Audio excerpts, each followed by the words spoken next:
Baliw. Wala na ba talaga kayong magawa kundi ang tumago at tumakas? Hindi ba talaga kayo makikinig sa mga taong nakapaligid sa inyo? May mga taong nangangailangan ng tulong. Ngunit, sarili lang ba talaga ang mahalaga sa inyo? Ano bang problema mo, ha? Tumayo ka lang kanina at ang baba na ng tingin mo sa akin? Bakit kaya? Umupo kaya ka dito? Hindi ko sasayangin ang oras ko sa isang kalokohan. Patuloy mong sasayangin ang oras kung di ka makikinig sa mga taong hawak mo! Ano bang pinagsasabi mo, ha? Wala kang karapatan para pagsabihan ako ng ganyan. Babae ka lang at hindi mo maiintindihan ang aking ginagampanan. Intindi? Gampanin? Akala ko wala na yan sa iyong bokabularyo, ha? Karapatan? Sino nga ba ang may karapatan? Ang nararapat o ang nakasaad? Saan ba ito nagmula? Sa patakaran ba o sa lipunan?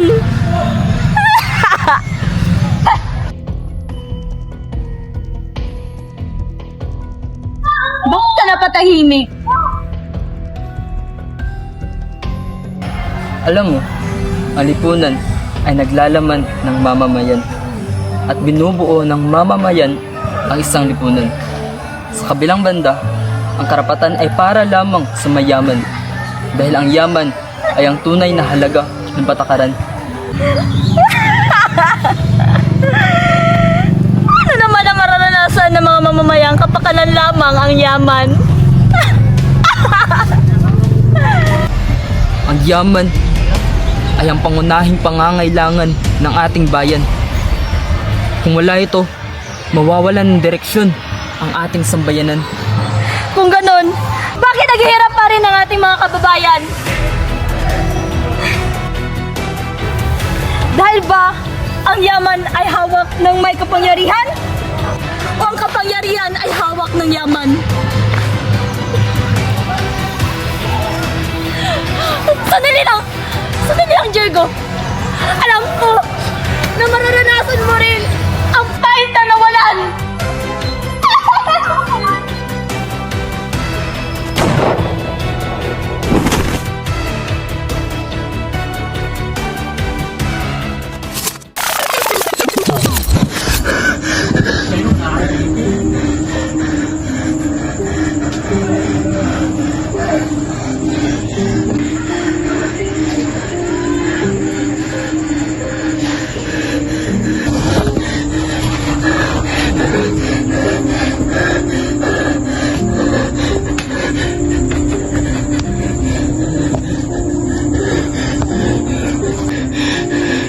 Ano to? Hindi to totoo. Panaginip na ba to? Diego, gumising ka! Diego! Hindi to totoo, hindi to totoo.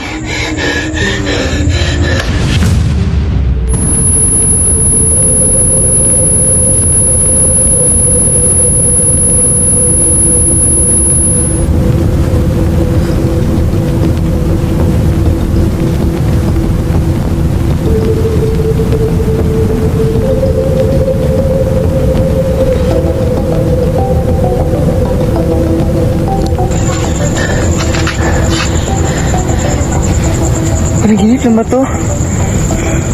Hindi ito totoo. Hindi ito totoo. Imposible.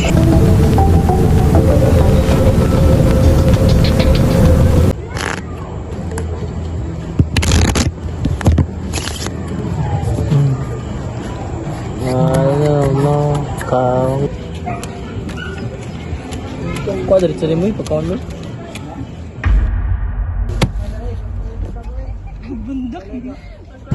Sandaan, ano, kaya? Sige, pusta ko na lahat.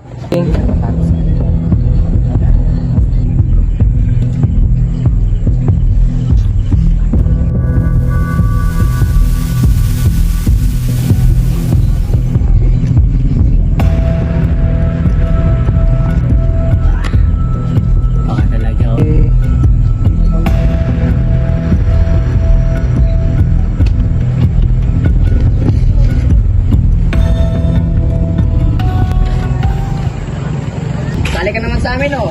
Tagal na namin nakasama sa inuman. Simula nung nakaraang insidente.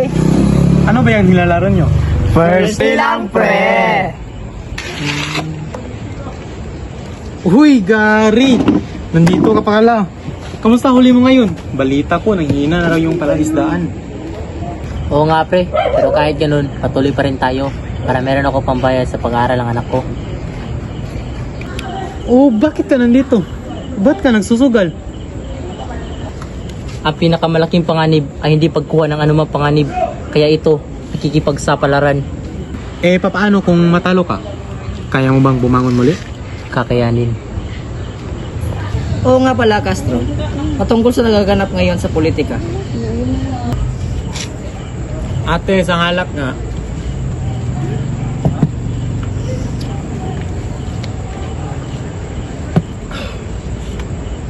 Wala talagang pag-asa ang ating bayan. Ang politika na mismo sumisira ng sistema. Tama ka pre, halos hindi na matulungan ang mga nangangailangan. Mas nauna pa ang may kakayahan, lalong-lalo na ngayon, mahina ang huli sa pangingisda. Oo nga, may proyekto. Pero nakakasira naman ang ating pamumuhay. Wala ang kwenta. Alam niyo pre, huwag yun nang isipin ng mga yan. Dahil lang kayong maproproblema. Ito kasi yon.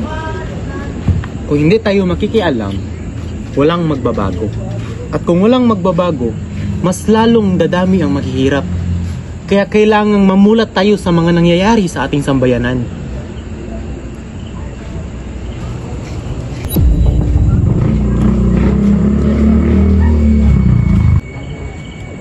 Ibigay mo na ang braso sa akin, Gary. Ako na ang papalit sa'yo. Sigurado ka? Sige pre, maglalayag muna ako. Kayo muna dyan. Salamat.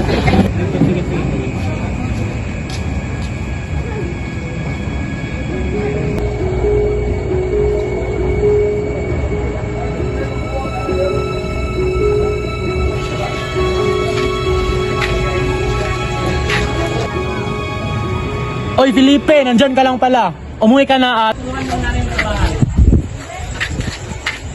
Oy, Felipe! Nakikinig ka ba? Sabi ko, umuwi ka na sa bahay. Ano naman ito? Oy, Felipe! Nakikinig ka ba? Sabi ko, umuwi ka na.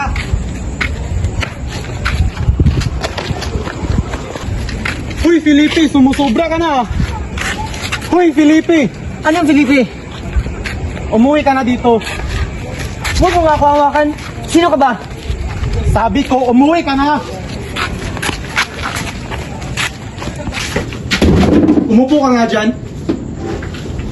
Anong nangyayari dito, Castro? Bakit ginaganyan mo ang anak natin? Tignan mo yung anak mo. Hindi na nakikinig kapag tinatawag. Na para bang nawalan na ng respeto. Felipe, anong nangyayari sa'yo? Okay ka lang ba?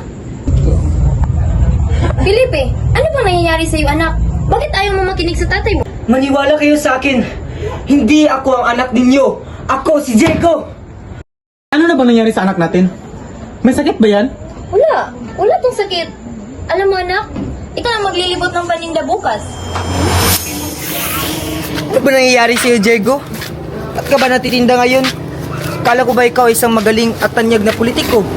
Kung bakit ba kasi ako natitinda ngayon? Ano bang ginagawa ko sa katawan to? Sa opisina sana ako ngayon. Nakaupo, ini-enjoy ang malamig na bino. Oh, kapa! Natulog din eh!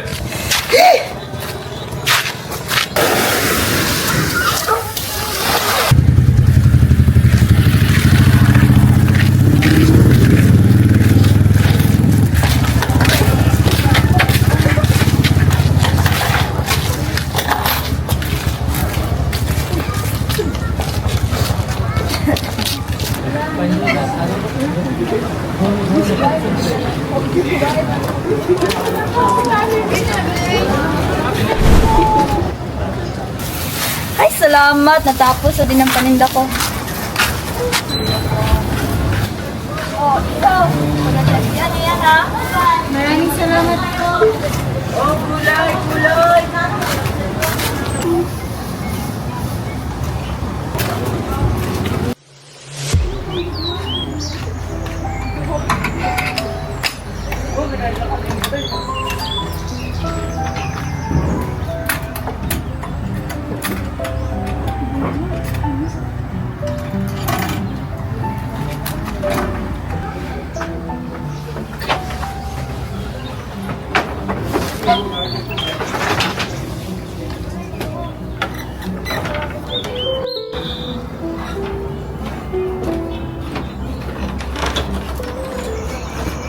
Ubus na ang mga paninda?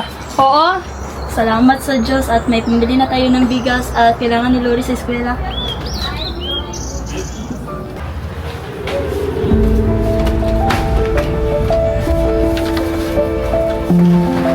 Inay, pasok na po ako. Mag-aalauna na rin po kasi. Anak, tandaan mo ang payo ko sa'yo araw-araw ha. Opo, Inay. Hindi ko makakalimutan natin yun. Dito na po ako, Inay. Sige nak, mag-ingat ka ha.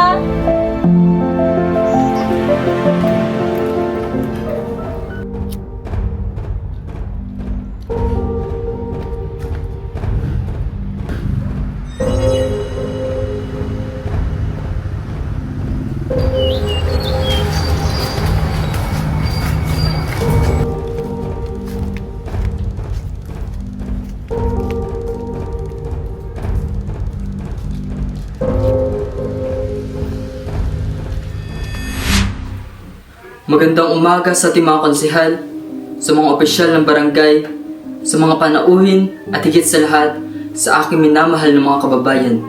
Maraming salamat sa inyong pakikinig. Alam kong marami kayong mga katanungan at nais niyo malaman ang dahilan kung bakit ako may anunsyo ngayong araw. Alam niyo naman na ang aking tungkulin ay ang dalhin ng ating bayan sa mas mataas sa antas ng kaunlaran. At ngayon, pinagmamalaki kong ipahayag ang pinakamalaki at pinakamodernong proyekto sa kasaysayan ng ating bayan. Itatayo natin ang isang gusali, ngunit ang proyektong ito ay nangangailangan ng malawak na lupain. At ang napiling lokasyon ay ang kasalukuyang komunidad ng poblasyon. Ngunit, walang mangyayaring pag-unlad kung walang gagawing sakripisyo. Ang mga residente sa nasabing lugar ay naasahang lumigas. Ang sino mang tatanggi ay sasailalim sa proseso na naaayon sa batas. Maraming salamat.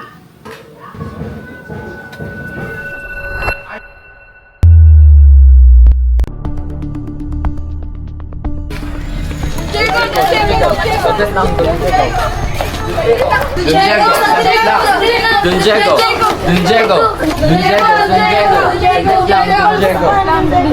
Diego, patungkol po sa anunsyo nyo kanina, saan po titira ang mga residente? Tungkol dyan, makipag-ugnayan na lamang kayo sa Municipal Relocation Center. May nalaan akong pansamantalang lugar para sa kanila. Pansamantala lang po? Paano po ang pamumuhay nila? Oo nga, Don Diego. Paano ang kanilang mga pamilya? Hindi maaaring itigil ang progreso dahil lamang sa ilan na tumututol. Kung gusto nating umunlad ang ating bayan, kailangan nating tanggapin ang mga pagbabago. Tandaan ninyo, hindi naaalala ng kasaysayan ang mga taong tumututol. Sa halip, naaalala nito ang mga pinuno na may lakas ng loob na gumawa ng mahirap na desisyon. Maraming salamat.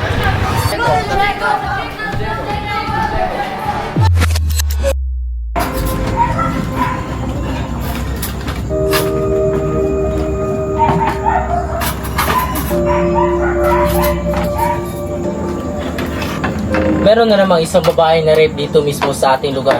At hanggang ngayon, hindi pa rin nahuhuli ang salarin. Diyos ko, nakakaawa naman ang biktima at ang pamilya niya.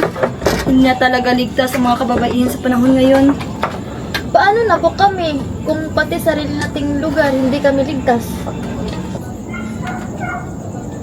Kaya ikaw, Lorraine, mag-ingat ka palagi.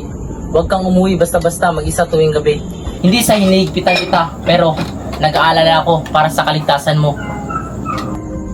Nay, nariyan naman ang mga tanod at ang mga pulis na nagbabantay, kaya wala na kayong dapat ipag-alala. Pulis, tanod, wala aksyon ang mga namumuno sa ating barangay.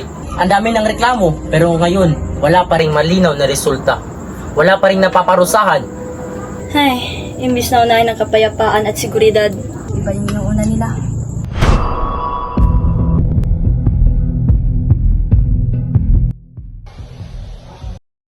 Kailangan nang mapakausapan ng mga mamamayan sa loob ng 2 linggo. Ayokong may matira pang kabahayan sa poblasyon.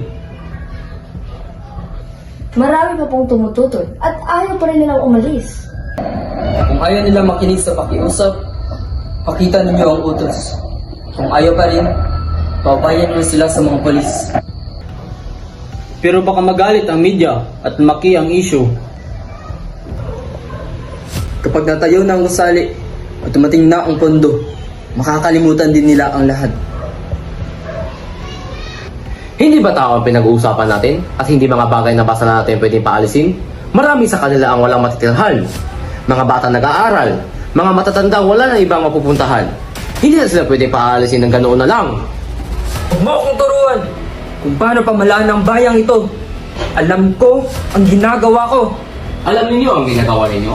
Pero bakit mas mahalaga pa ang kapakanan ng proyekto kaysa kapakanan ng mga tao?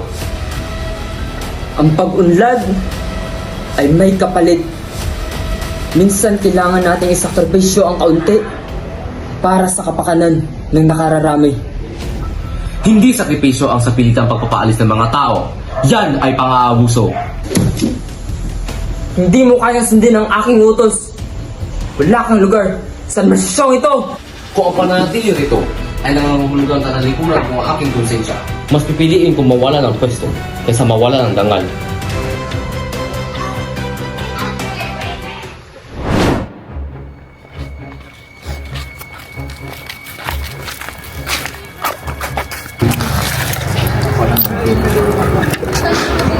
May utos na po! Lahat ng mamamayan dito sa poblasyon ay kailangan ng lisanin ang kanilang mga kabahayan sa loob ng 1 linggo. Inuulit ko, lahat ng mamamayan dito sa poblasyon ay kailangan ng lisanin ang kanilang mga kabahayan sa loob ng 1 linggo.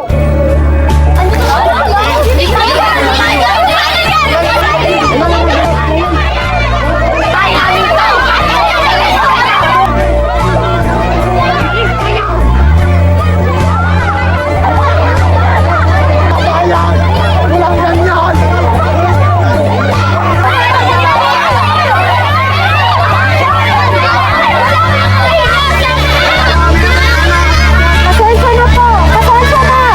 Sumusunod lang kami sa utos!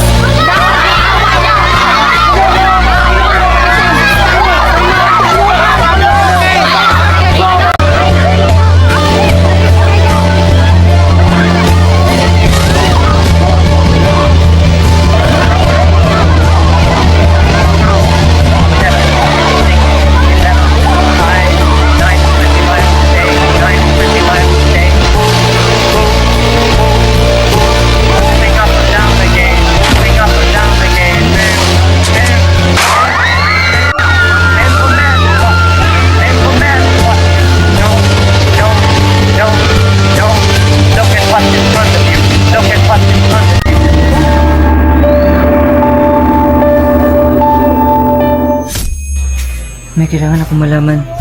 Hindi pwedeng ganito lang.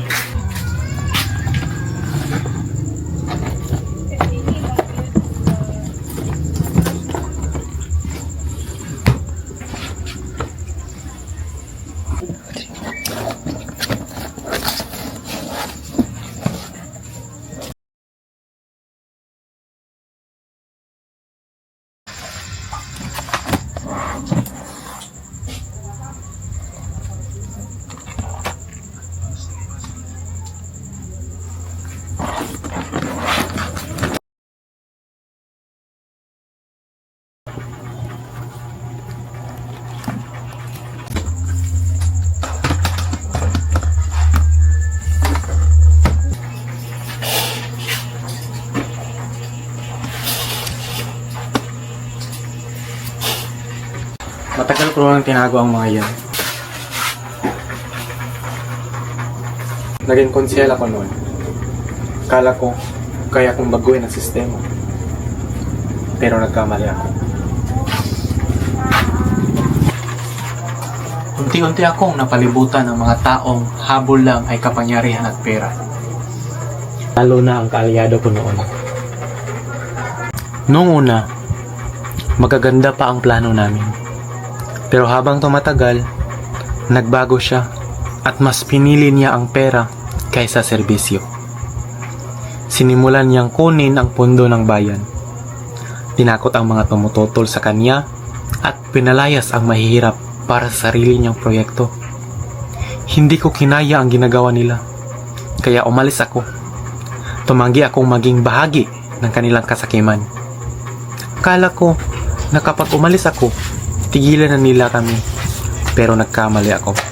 Dahil ginawa nilang miserable ang buhay natin. Kung alam mo pala ang lahat, bakit hindi mo sila inilantad? Sinubukan ko, Felipe. Pero ang taong may pera ay may kapangyarihan.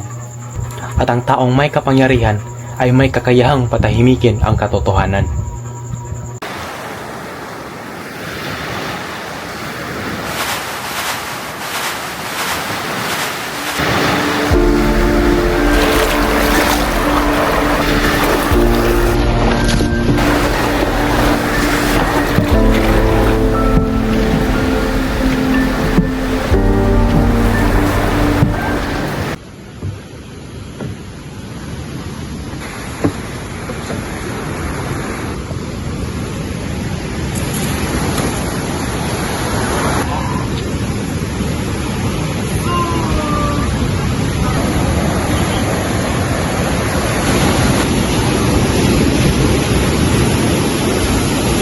Hoy, Gary! Hoy, pre!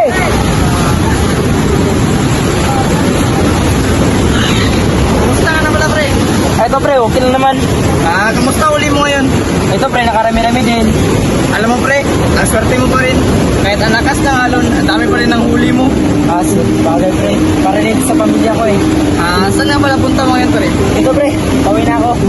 Tara, samahan na kita mo, Ito pre. Tara.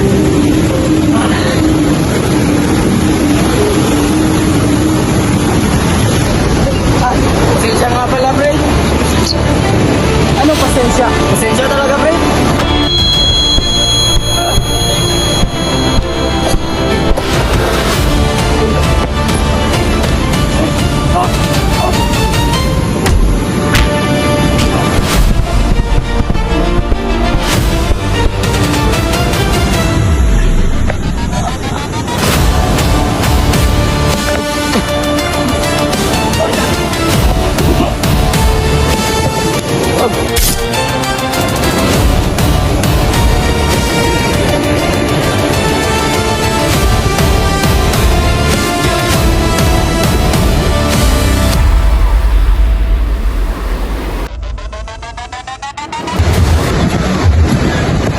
Uwi na ba ang asawa ko?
May gumahasa po sa akin. Ano? Sino? Hindi. Hindi. Bakit nangyari to sa atin? Nasaan ang hustisya? Nasaan ang mga taong dapat nagprotekta sa atin?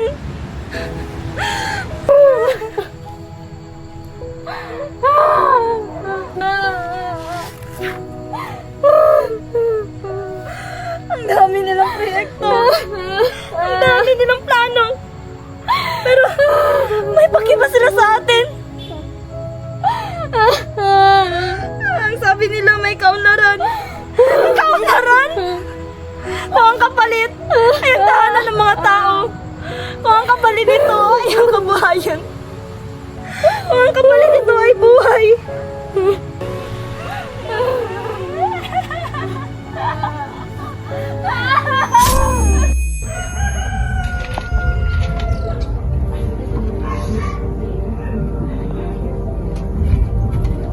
Lori? Lori? Anak? Lori? Lori? Lori? Nasaan ka, Lori? Lori! Lori? Anak? Lori?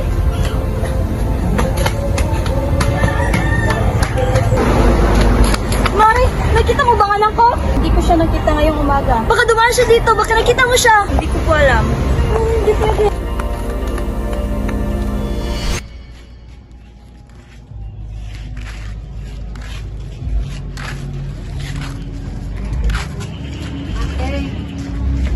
Ate, baka may pagkain po kayo dyan.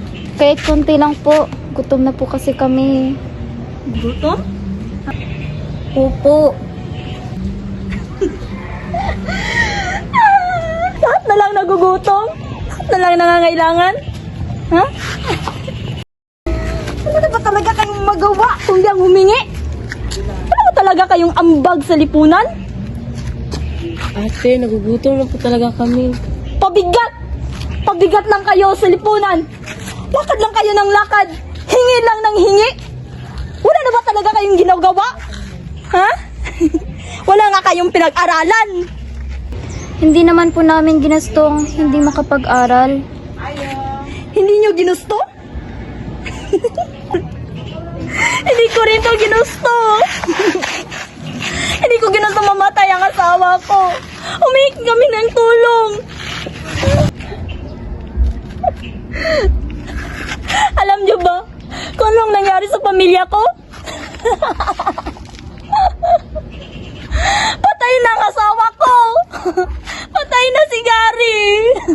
At ang anak ko, sinira nilang buhay ang anak ko. Si Lori, sinira nilang buhay ni Lori. Lori? Ikaw ba yan, Lori? Lori? Ikaw ba yan, Lori? Ate, hindi po ako si Lori. Hindi ka si Lori? Hindi. Wala na ako sa anak ko. Wala na ang anak ko. Gary! Lori!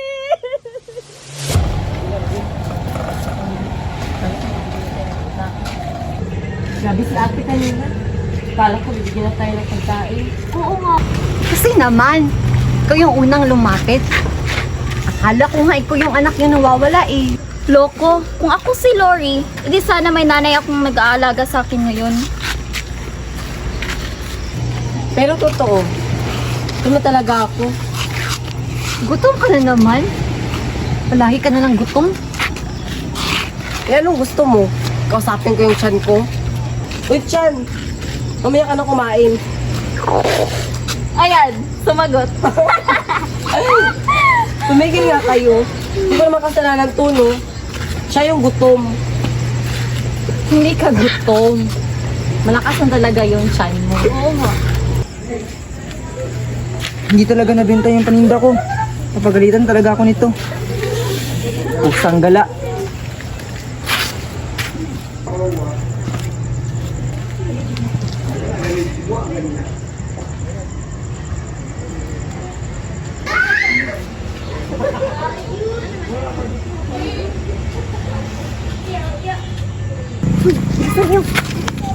Dami naman nun.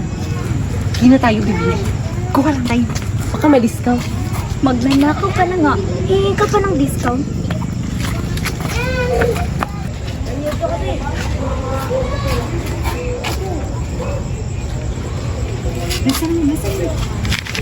Hoy! Sorry po. Babayaran ka na namin kung yaman na kami. Pero una nang babayaran kung yumaman kami. Pumaalala namin! Hoy, yung paninda ko!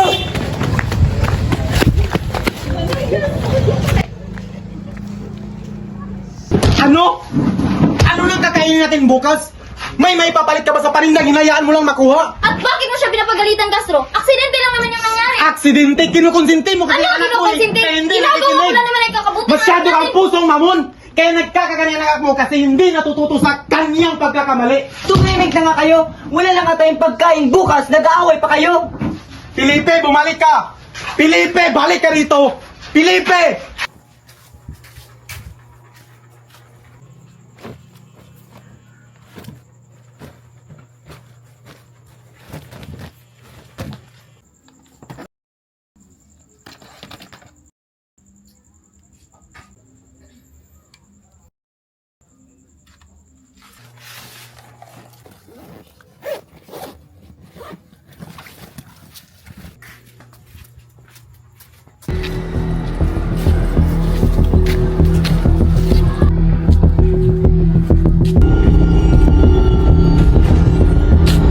Gary! Gary, mahal ko! Marami ka bang nakuha ang isda? Wow! Salamat naman, mahal ko! Ano? Lori? Lori? Lori, anak! Kumusta nga po ko? Di ba sabi ko sa iyo mag-aral ka muna? Nasaan ang mga pangarap natin? Wala kasing hustisya! Mga politiko na walang pag-alam sa atin! Puro na lang sariling iniisip nila!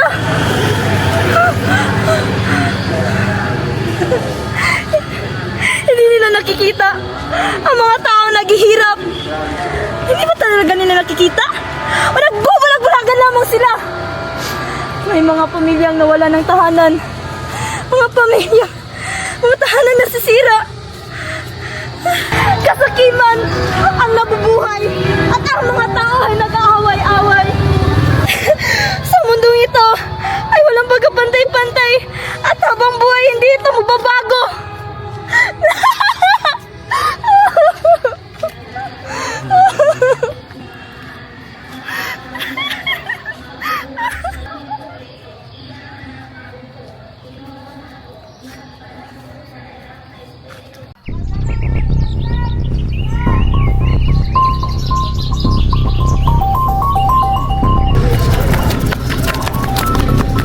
Tumayo ka lang kanina at ang baba na ng tingin mo sa akin.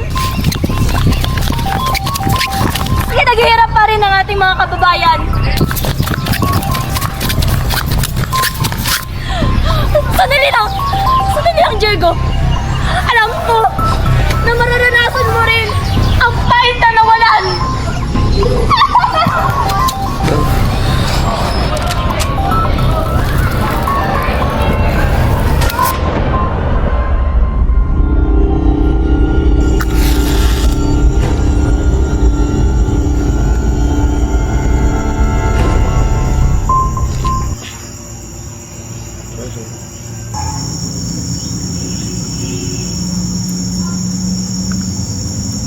Sino ka?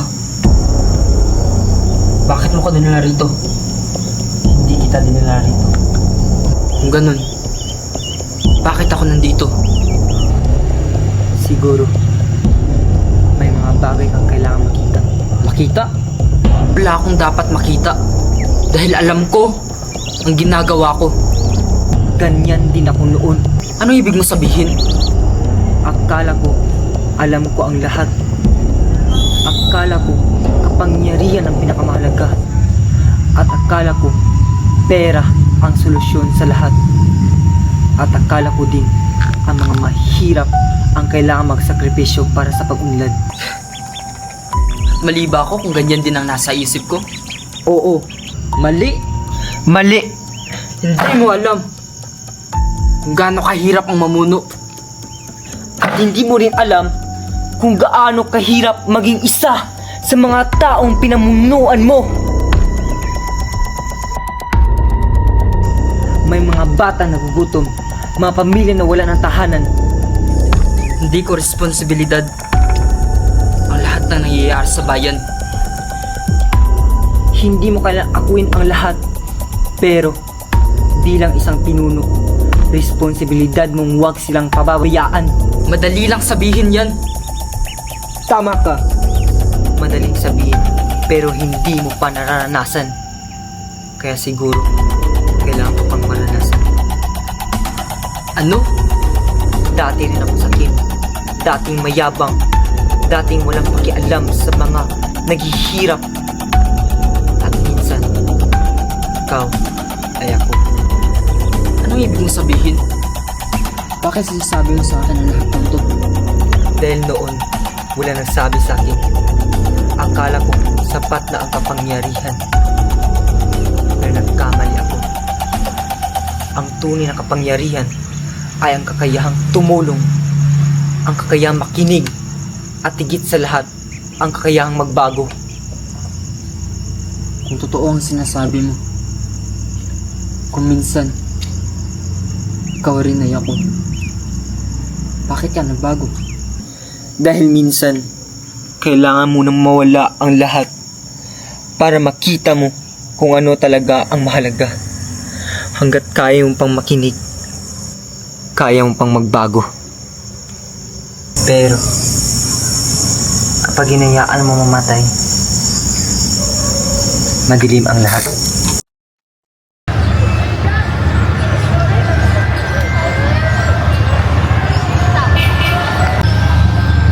Tama.